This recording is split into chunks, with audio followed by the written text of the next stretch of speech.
Beloved Hazur, having tattoos is a vital part of local indigenous cultures. Is this acceptable in Islam? Allah Ta'ala says that you should not try to change what Allah Ta'ala has made you. So Allah Ta'ala has given you very beautiful shape, physique, body, health and everything. So why do you want to change the creation of Allah Ta'ala by making pictures on your body? The Holy Prophet ﷺ says it's not permissible for Muslims. But anyway, those who have already done it and accept Islam, we cannot say anything to them. They will be absorbed in our system.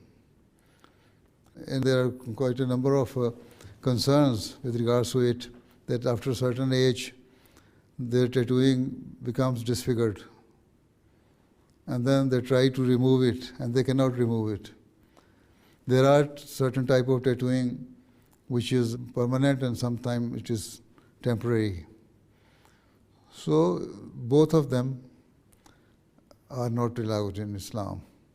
But at the same time, those who have done it and come to accept Islam and Ahmadiyyat, we cannot say now, because of this, you cannot be accepted in Islam. Whatever they have done, that's in the past. But you people should not try to change the creation which Allah Ta'ala has made. We should accept as we have been created by Allah Ta'ala. Right?